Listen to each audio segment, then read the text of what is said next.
Ayo, what's the deal? You know who it is. It's the Don Chick, Tony Teflon, House Teflon, Teflon 316.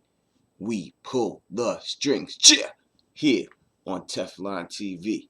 And what up, what up, what up, my people? Merry Christmas to everybody out there who celebrates it. Happy Kwanzaa, happy Hanukkah, happy anything that you do, you celebrate. I hope you are with your family or the people that you love and care about.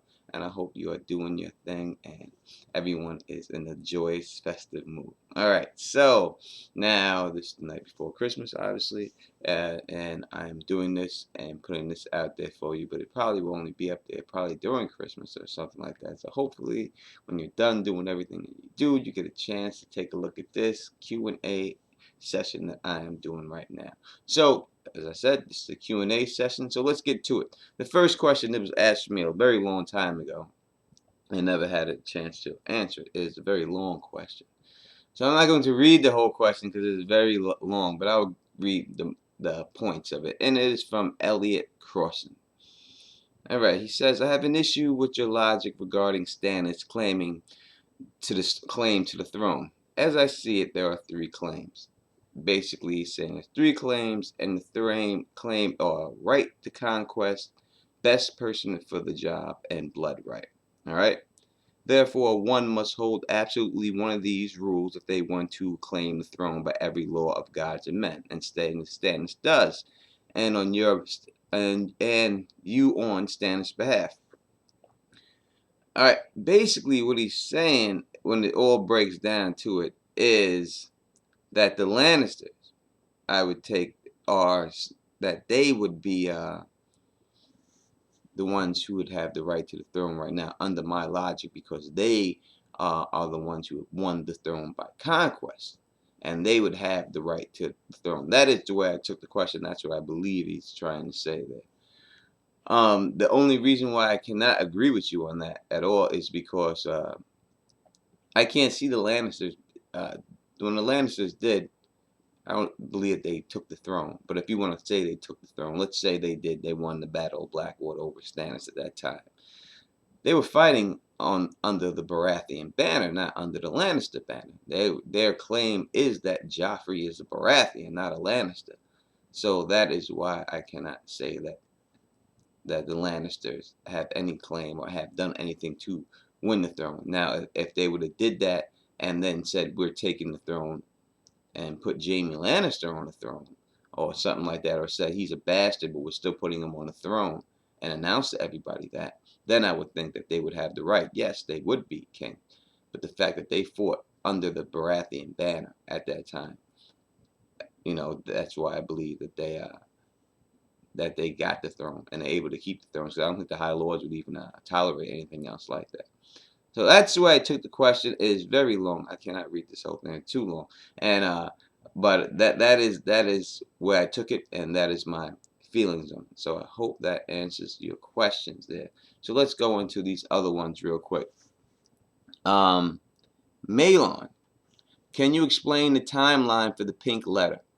All right. Well, the timeline for the pink letter, from what I understand, is like this. So the chapter in the Winds of Winter that we get from Theon's chapter of Winds of Winter happens before the end of Jon's chapter at the end of the Dance of Dragons.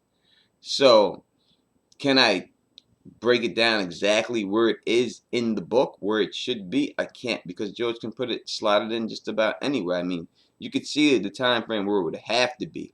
Obviously it has to be after the sacrifice, but it has to be before Jon's chapter. So it could be fit in there anywhere. Because you got to understand, it's like I always said, I thought there was going to be an extra book, because, Dance and Feast are one book. And he said he wanted to do 7 books. And if you count them as one book like I do, that means he has to do another book. And that's what I always thought. So that's the way I look at it. But no, that's the way I see it. And that's the way, that is the reason, that's why I slotted in there. It's right somewhere between the sacrifice and Jon's chapter. So that's where I think that is. John Giles, MP Giles. All right. My question is, what do you think Blood Raven's ultimate agenda is? LT Giles. What is Blood Raven's ultimate agenda?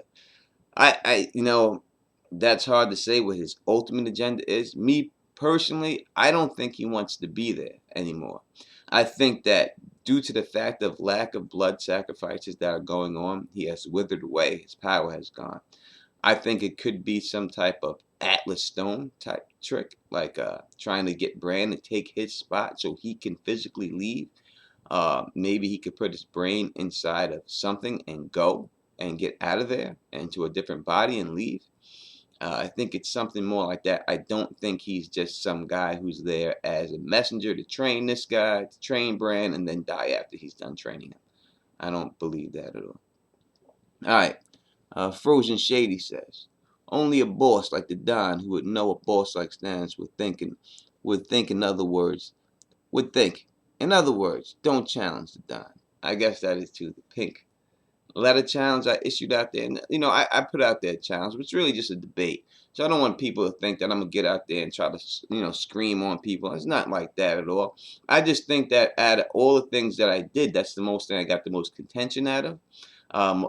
So most people don't believe Stannis wrote it. So I think most people would have a good chance to win that debate. So I'm trying to give people the benefit of the doubt to win. And I think that if people have already said on other channels that they don't believe it, maybe if they could state their facts, I will state my facts, and you can have people judge. Look, I know personally, not personally, but kind of two lawyers that I think I could get to judge this whole thing. So I think I can get that done, and they happen to be very big fans of the book. So if we can get someone out there that would do it. Do I believe someone's going to do it? No, not at all. Do I believe it? Not once, well, not whatsoever. I'd be pleasantly surprised to see it, but I don't think so. Not at all. Justin Thomas. Hey Tony, my uncle doesn't have Facebook, but he watches your podcast, and he loves them. I guess he means this video cast, or maybe sees it on something else. But thank you. He's seen your latest video and wanted to ask you a question. He thinks Jon Snow and Danny are twins. What is your opinion? And he would be happy if you gave him a shout out. All right. So this is a shout out. This goes out to my man John D. What up? What up? What up? Cheer. All right. That's my man right there. And the question is Jon Snow and Danny twins? Not whatsoever. They are not twins. I can't believe that. In order, all right. So you're gonna go baby swap. That's what would have to happen. When would this baby have been swapped? So if Lyanna is in the Tower of Joy and she's giving birth, right? So let's just say she gives birth to Daenerys, all right there, and she gives birth to Jon Snow. Let's just say that happens right there. So when Daenerys' mother, all right, a supposed mother, real mother, is going off, right? They're trying to escape, and that storm, and they're at sea, and the storm happens, and she has a baby. All right, it's obvious the baby is a girl because they name it Daenerys Stormboy. So I don't. Are you saying that baby would have to be a boy, but it's not named given the boy's name? We know we have the knight that takes them and cares for them afterwards. So right there, Viserys, he's young, he's there. So I just don't see that there'd be a time for some type of switch. They're too far away, and it would have to be planned. And I don't see the planning of going on by Rhaegar to plan this out. I don't see it happening, so I can't go on that, my man. That Jon Snow and Danny are twins. I think that's preposterous. I just think that George could write anything, but right now, from the things that I've read and there's nothing that points to me in any way that they are twins. That's me. All right, John Phillips. Howen Reed is a secretive character. He is yet to be revealed in the show and book series. When do you think he'll make an appearance, and what will he bring to the table? Well, I think Howen Reed obviously is the man who knows what happened at the Tower of Joy. So I think that is his most significant thing, that he can tell somebody exactly what went down there.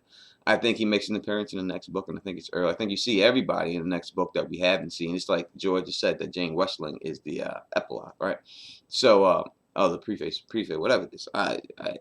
What is she gonna be? She's gonna be in one of them. I don't know which one he's gonna put them in, but I know she's gonna be in one of them. So, who knows? I just think that they'll all be in that book. I don't know exactly when, but I think the next book has to be, there has to be conclusions to certain things. You can't have these things dragging out to another book. And I think Jon Snow's parentage is something that has to be concluded. I think the Pink Letter has to be concluded. These things they have to take care of in the next book. He has to, under my opinion, because you just can't keep dragging it out. He's been dragging it out for how many books now? You know what I mean? It's just too long. He's got to get it off. All right. Next question is from Mona. Mona, how you doing? I asked this question a while ago and you never answered it. Well, I'm sorry.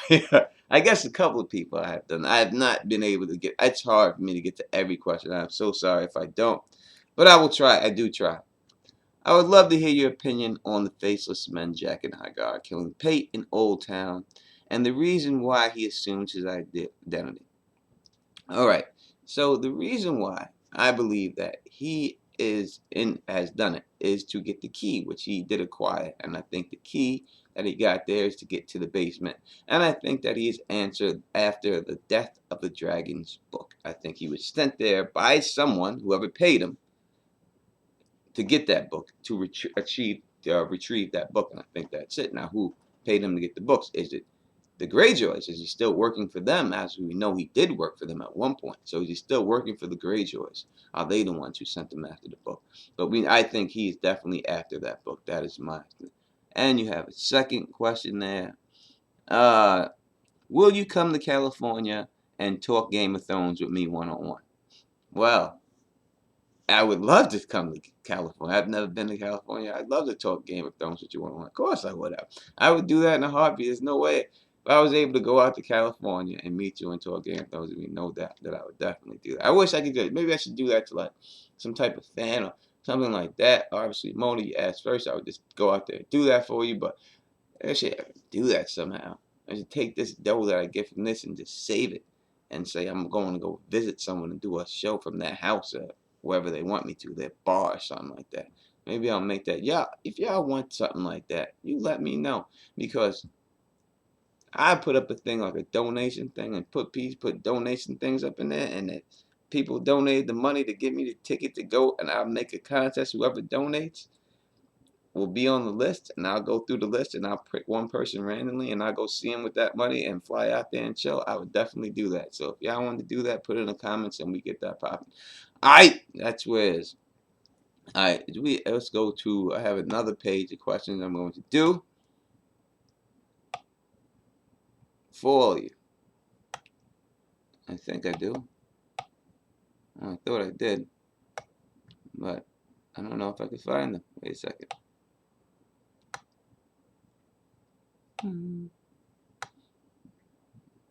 Alright. Let's move this to the side a little bit so we can read this. So I don't know who wrote that. I think this is Terminator X, or I don't know, something like that. I'm just gonna go Trickinator X, or something like that. You know, I ain't good with these names, so I'm sorry. Alright, but my man, we're gonna say to TR, hey man, I just started watching videos and I find them addictive as fuck. Thank you very much. I appreciate that. I would like to know your opinion on why they cut Lady Stoneheart from the TV series. I don't know if they really cut her. I think that she may pop up this series on the low. You know what I mean? I know that she wasn't going to be in it because I knew she was doing that at 24. So I knew they'd cut her out from that because I knew she wasn't going to do both shows. But I think it's stupid if they did. I think she's still making an appearance in it. That's my opinion. It's so possible this season they may sneak her in there somehow. Also, do you think Blackfish is with Stoneheart?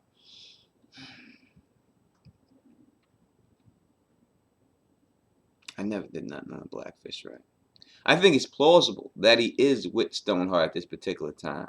That's from Esom, right? Yes, the Esom is his name. Sorry. So this question's from my man Esom. I think it is possible. I could see why people would think it, but there's nothing concrete that says it. You know, it's all inference, and but I could see why people would think it. So, but if you have a gun to my head, no, I wouldn't say he's with her, right? I don't think he's probably brother without that. It's gun to my head. But I could see why people would think that. All right, next question. Why not Mance again? I guess this is in refers to the pink letter. Why I do not believe Mance wrote it. Because I have the pink letter challenge up, I should not answer any pink letter questions, but I am so confident that I can do it. I will tell you exactly why. Again, once again, real quick, a couple of reasons why I don't think Mance wrote the letter.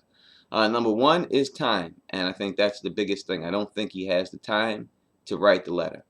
I just think that the particular time when everyone's being killed, in Winterfell, they're searching for people. Theon has escaped, and the chaos of what's going down there, I just don't believe he has the time to do it, to sit down and write this letter so meticulously. In all this fray, when everything's going on, I just don't see him having the time to do it, and that is one major point of it. And there's a couple of other reasons that go in there. It's something that people, it's so simple having that just overlooked, and basically that, to me, this concretely proves that Stannis wrote this letter. Now, I'm going to say Stannis wrote this letter. Now, let's just say more than Stannis wrote this letter. I'm not that doesn't mean he physically wrote it by hand. It could be the Maester who wrote it, or it could mean that Ramsay wrote the letter under Stannis's, because Stannis wrote him what Stannis wants him to write. You know, it would still be Stannis's letter if he played Ramsay, but and only way I could see that happening is if Stannis wins, because Ramsay is at the Battle of Ice, is if he loses, and I just don't see Stannis losing the Battle of Ice in any way. So that is the reason why. All right, next question. Anna B. Hey Tony, do you think Jamie could be Azor Ahai? I already saw you have an open mind about him being the right lineage. He was in a way reborn against smoke, more like steam, and salt, tears, when he finally opened up to Brienne. Agreed. He has a special sword, though I doubt it's Lightbringer. Agreed, but it's special. Maybe we can see Brienne as Nisa Nisa. And you leave a lot of great comments, Ann, so thank you for all your comments. I do see them all, and I do try to respond to most of them that I can. Is Jamie Azor? The question is, could he be? Not is he, could he be, right? So going on that lines of could he be Azor Ahai? Yes, he could be Azor Ahai, for the fact that I do believe he is of the right bloodline. And I'm still sticking to that story. I know people want to think the World of Ice and Fire made it so that he's not. I don't believe that. I just think it left it more open that he could be. So I'm still sticking with that he is. And could he be? Yes. I think it's possible that he could be. Do I think he is? No. I think that's Jon Snow. That's just it. I just think it's pretty obvious that it's Jon. But I could see why people would think it's Jamie. And could he be? Yes, he could be. All right. Roger. Next question. I was wondering if you think that since Jon dies, does it relieve him of his night watch vows? I think so, yeah, because it says now his watch is ended. Now his watch is ended is what they say when you die. So once you're dead, your watch has ended. And I think it's specifically, when the reason why George has shown you people dying in the Night's Watch and saying that is for the fact that he was setting up Jon dying. Now, maybe he wrote it and then wrote the vows later to fit it, but I think that is why that is put there. But yes, I think he is done with the Night's Watch as soon as he comes back, and I think he has done with his vows because he's been killed. What's the next one? And maybe the old bear wish of having Jorah take back, become Lord Commander. I think that's only the way Jorah survives, is if he becomes Lord Commander. That's it. Obviously, even if he does all the things he does and he comes across with Danny, he's good. If he's going to survive till the end of the book, he will be the Lord Commander of the Night's Watch. That's the only reason he survived. If not, he's done. That's what I think about that. All right. Next question. I cannot. Oof. All right. It starts with a U. His last name is Notalia. Notaf. Nofaoalii. Nofoalii.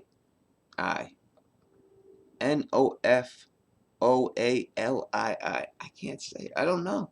It's my language, and I can't say it. So, his question is, how come blacks and Goths are either slave, eunuchs, or pirates? What up with that, my man? I can answer now.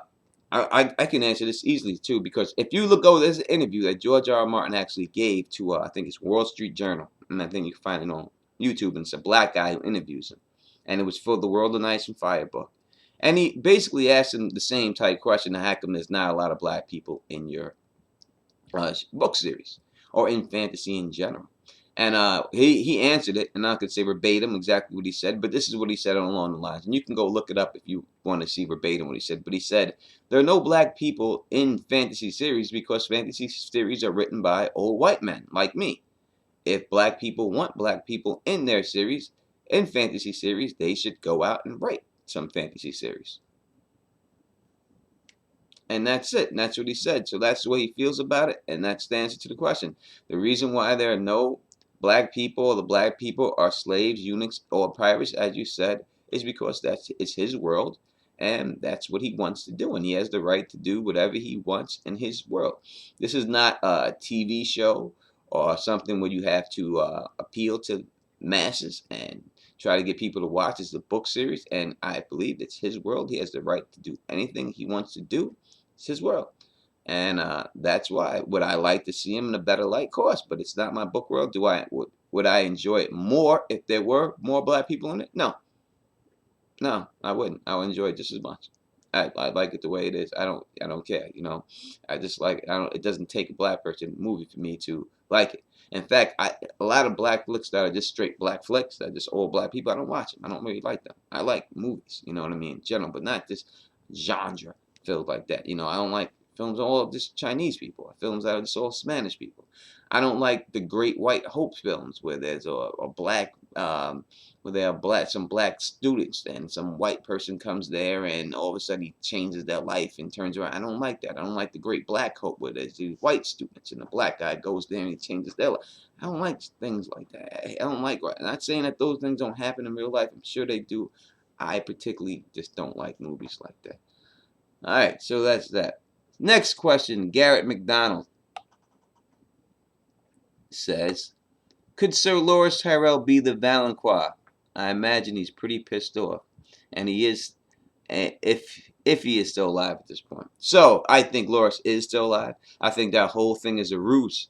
I don't think he's hurt at all in Dragonstone. I don't think he's there. I have a whole thing, I believe, where Loras is. And can he be, since the question is worded that way, could Loras Tyrell be the Valancourt? Of course he could be. Anyone could be. So yes, he could be. He's a brother, he's a little brother. If you're asking me, do I think he is? No, I don't think he is. But could he be? Yes, he could be. But I do not think it's, as I said, I think it's Stannis Baratheon. I think he's the one. I know many people might say, oh, you think Stannis is going to do everything? I don't. But I do think he'll get revenge for Robert. So that is that. That is my Q&A. That is the last question I see up there on the board right now. Thank you very much for submitting questions. Once again, thank you for subscribing. Thank you for liking. Like when I do things, I do my videos. I know a lot of other people. They got these people who looks things up for them, or edit things for them, and research things for them, and you know, and all that. I don't got any of that. I do everything myself, and I don't practice it. I don't rehearse it. I write it, and I'm telling you, as soon as I'm done writing it, and I get it written, and I figured out if I'm doing an audio thing, and I'm doing a chapter thing, and I figure out what chapters, and I get those bookmarks done, I put it right up. If I don't work, that's why it's probably you see all the mess ups on it all the time. And I don't edit this shit out because I kind of make this like this is. I try to have a feel here on this channel. And people, if you're wondering about this, but I would like this to be like if I was at a bar, or if I was in it, you know, chilling with you, smoking an L or having a drink, and we was talking Game of Thrones. That's what I try to make this like this. You know, that's what I'm trying to come across as. You know what I mean? So yeah, I would definitely, you know, that's what I want this channel to be known for. And you know, I do get negative comments here and there. People say stuff about my intro or anything like that. But the thing is like this, man. If people gonna feel a certain way, they gonna feel a certain way. The world is full of critics, man. But as long as people is talking about you, you somebody.